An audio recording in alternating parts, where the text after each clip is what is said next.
What is up, YouTube? We're here today. I'm going to show you guys the Dell Inspiron 155558. Now, you might be familiar with this if you watched the Get Ready for Art Night video back in March of 2024, which I'll have a link in the video description if you want to watch that. For those of you who did not watch the movie event, I'll explain it to you guys. I got this thing at the PCC Flea Market back in March for $20. Yes, $20 was, although a little expensive, but not that bad, so I decided, you know what, let's go and grab that. There were two other laptops, well, two other computers by the same seller who had this laptop. One of them was a server, a custom built, and the other one was a Lenovo ThinkPad L380, which they were originally going to ask $150, but they have since dropped it down to $100. So I decided to pass on that one. So I got this one, the Dell Inspiron 5558, which is one of those three. So with that, let's go and get this started. Now, these computers came out in 2015, specifically right before the release of Windows 10. So there you go. Now, they did have options for both a touchscreen and what you're seeing here, non-touch. So this is just a standard glossy screen, so you can see me. Hello, people. So without further ado, let's get this started. So on the front, if I can get the camera to focus, maybe not. There we go. On the front, you got the power indicator, which is also your, well, the battery indicator at least, but this is also your hard drive indicator. You can toggle this by hitting function H. More on that later. And then on the left, you'll get the headphone jack, two USB 2.0 ports. This is going to be your DVD-RW drive, and then the Kensington lock. On the back, as most modern laptops these days, nothing. And then on the right, you have the DC in jack. So this is where you plug in your power cord, or power supply rather. You also have Ethernet. This is going to be the vent for the CPU, HDMI, and then you also have a single USB 3.0 port, and then you also have the SD card reader. And then on the top you get the Dell logo. So this is actually a nice top. Let's show you. Yeah, this is the actual top here, so it's very nice. It's reflective. And then on the bottom you get the access hatch where you can get the hard drive and the RAM. You also get your serial number, and then the battery latch for this battery right here. And that is pretty much it. So let's go ahead and open it back up, and let's go and get to the specs. So this one has, I think it's like 1 gigahertz or something. I don't even remember. It's been a while since I ran this thing, but I know it's an Intel Core i5 4005U. This one has actually i3 4005U. Sorry, it's an i3 4005U. This one has 4 gigs of DDR3 RAM. This is DDR3L, and it also has a 500 gigabyte hard drive. Don't exactly remember off the top of my head, so yeah, so we'll dive deep into the BIOS in a little bit. And it's running Windows 10 Home Fall Creators Update 64-bit. So with that, I'm going to go ahead and pause the video, and then we'll boot it up, so I'll be back. Alright, let's go ahead and boot it up. So I'm going to hit the power button. I also didn't show you a keyboard as well. So let's go and hit F2 to get to the BIOS. So here's the keyboard and the trackpad. So here we're in the BIOS. So let's go to system information. This is a 1.7 gigahertz Core i3 4005U, 4 gigs of RAM. It also has Intel HD graphics and Realtek ALC 3234. And it does have Bluetooth, so yeah. So that is pretty much it. We'll dive more into Windows, which we will do now. So let's go ahead and hit exit. And we will boot into Windows 10. So, like I said, this is one of the computers that either had a regular display or touchscreen display. So, there you go. Now, it also uses one of those smaller power cords. Usually for a Dell, it uses PA10 or PA12. This one is actually a thinner one. So, it's obviously not the standard, but you know, it is Dell, so the consumer grade, we're probably going to need a different power adapter. So, there you go. As you can see, we're booting into Windows 10.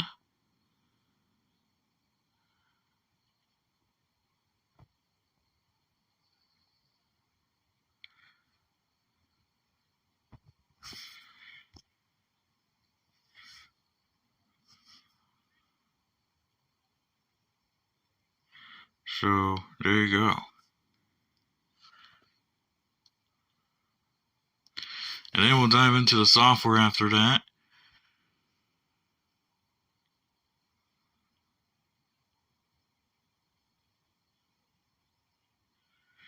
And here we are, we're on Windows 10. So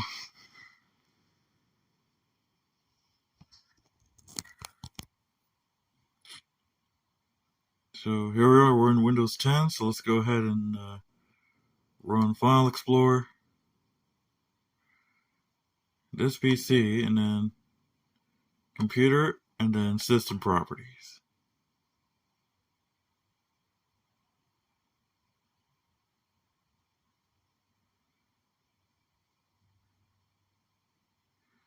Now, as you can see, like I said, 1.7 gigahertz Intel Core i3 4005U, 4 gigs of RAM.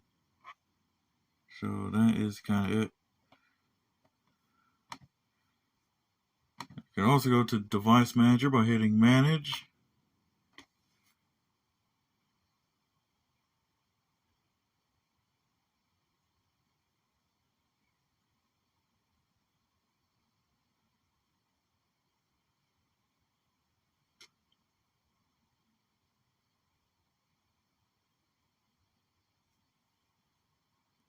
Might take a while here.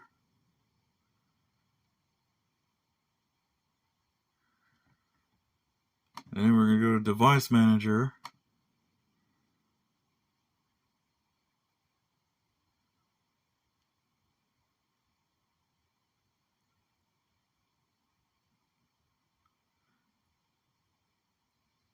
So it's kind of a bit slow here, so bear with me.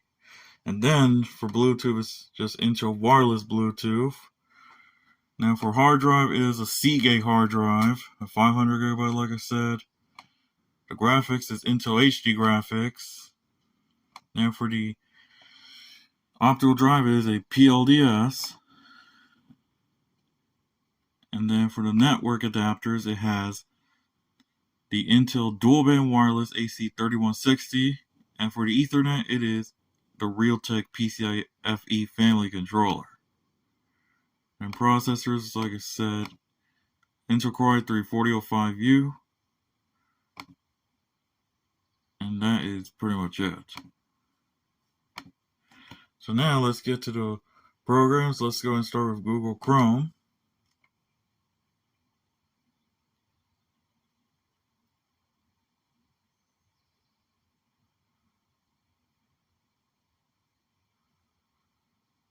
here we are, we're in Google Chrome. I applied the new design here, so it has the Chrome 2023 refresh.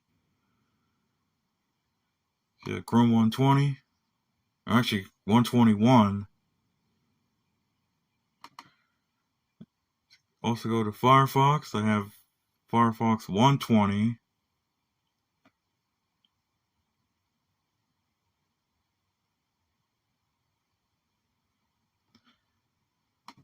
I also have it in dark mode. As you can see, Firefox 120. And Opera, yes, with Aria AI, so it's running Firefox 105.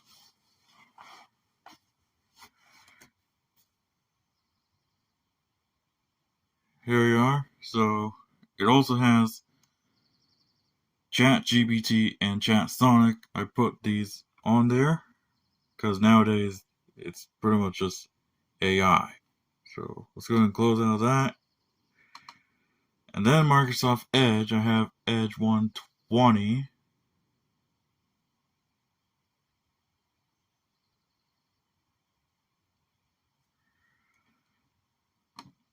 Here we are, Edge 120. And now let's go ahead and run LibreOffice 24.2.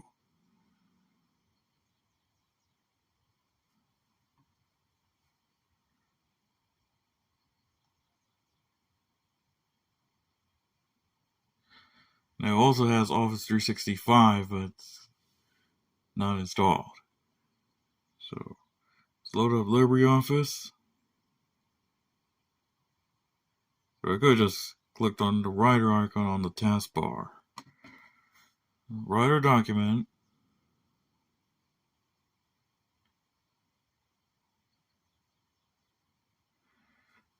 And I'm going to type in hello.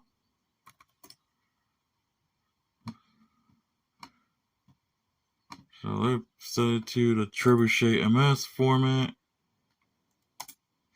I'm going to bold it, italicize it, underline it, and then strike through and make the size 96. So here you go. Let's go and not save that. Now let's go and run VLC Media Player.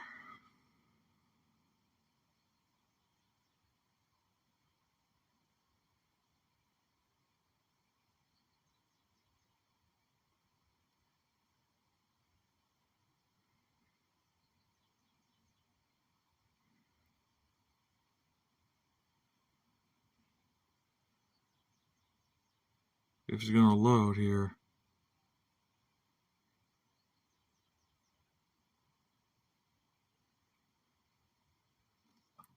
Here we are, VLC Media Player 3.0.20. I'm also going to launch CPU-Z. This one has CPU-Z 2.08. So as you can see, like I said, Intel Core i3 4005U is a Haswell processor, up to 15 volts. No, up to 15 watts, rather. And then these are pretty much self-explanatory.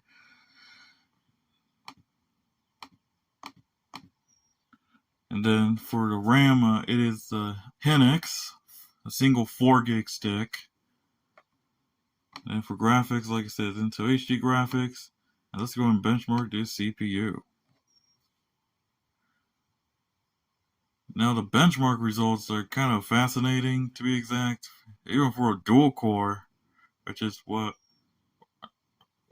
I think it's a dual core or quad core. Let me check once the benchmark is complete.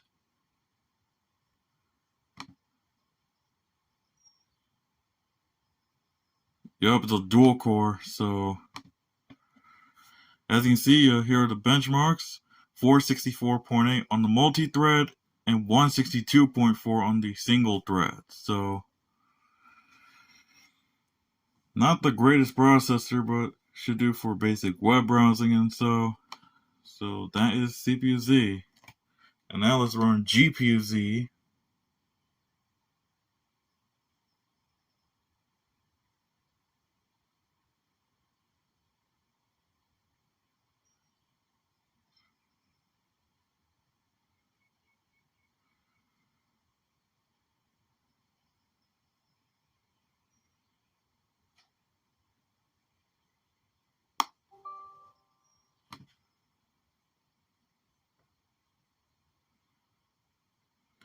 So here we are, into HD graphics.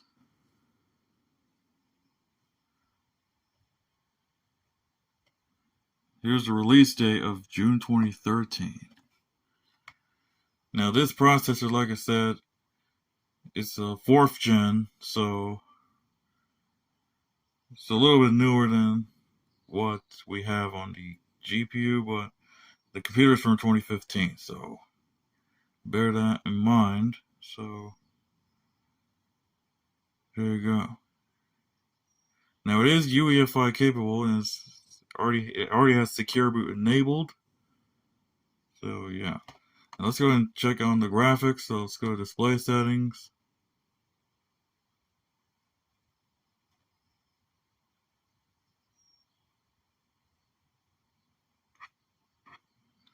And display adapter properties. As you can see, it is 128 megabytes of dedicated video RAM with pretty much less than 2 gigabytes of shared system memory, bringing up to 2006 in megabytes, bringing the total to 2134. So this is pretty much a 2 gigabyte graphics card. So there you go. Now let's go ahead and go to control panel and see what programs we have installed.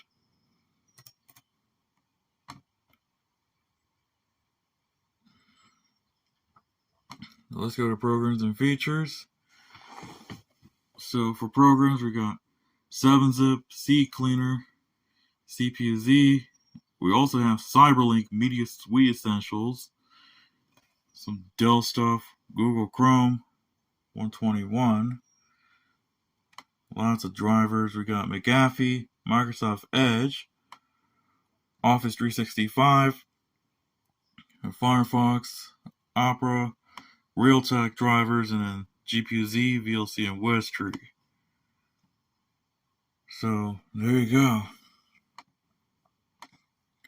Let's run a couple more programs and then go ahead and end the video.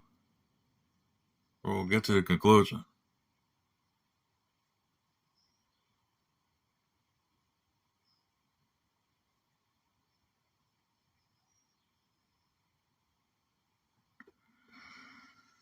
So yeah, you got the Media Suite Essentials. Let's launch Power Director.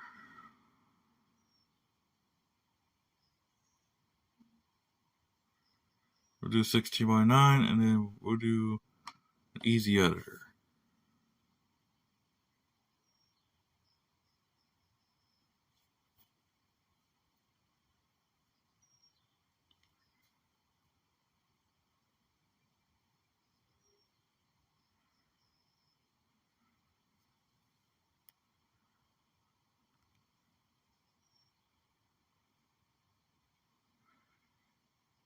And then you got this message. We're gonna close that. And here we are. We are in the Magic Movie Wizard. You could also do the full featured one if you like. I'm gonna go and cancel that. So it's okay. So there you have it. Now I'm gonna go ahead and show you guys the hard drive indicator trick. So the first thing you do is, if you have enough battery, well, you're gonna have to unplug it first. So let's unplug that. And then to activate the hard drive indicator, you hit function H.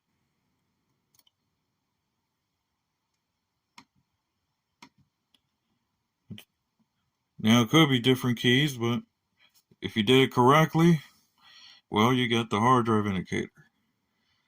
Let's go and also launch CCleaner.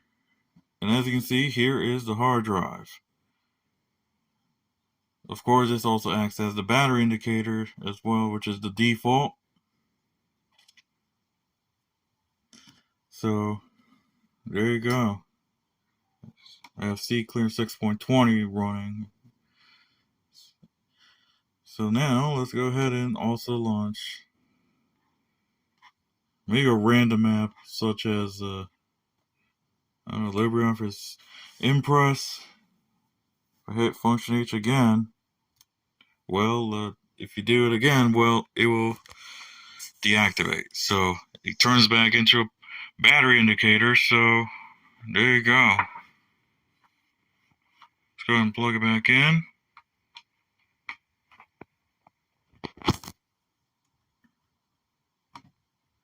So there you have it.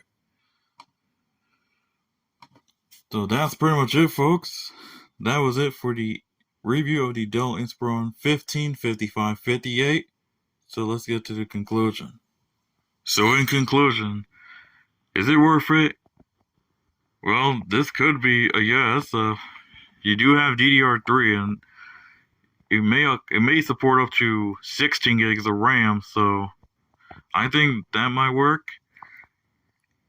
And you can also upgrade it to an SSD as well. So I think you'll be able to use this as a daily machine for 2024, as Windows 10 is still supported until next year. So this could be a chance for you to actually use this thing.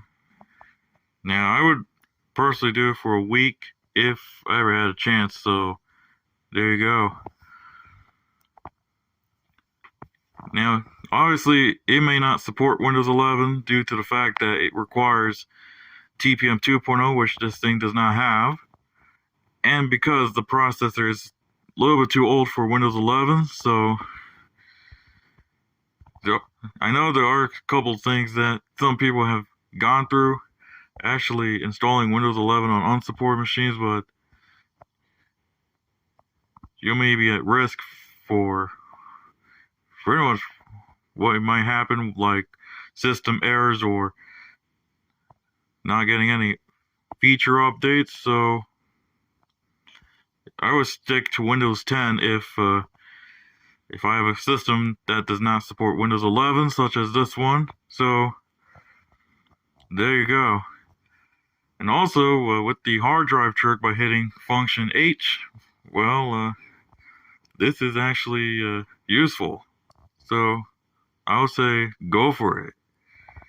But at least if you make any upgrades, like I said, to an SSD and maybe more RAM, obviously the processor is soldered, so you're pretty much limited on processor upgrades. There are options for an i5 and maybe an i7, so that could be your choice. And of course, you also get the Celeron, or I think you also have a Pentium. So there you go. So that's pretty much it for the review of the Dell Inspiron 155558. So thank you guys for watching. Please be sure to subscribe and also follow me on X at RubenAparicio17. And you can also follow me on Instagram at RubenTheTransferFan. So that's it for the review of the Dell Inspiron 155558. So I'll see you next time.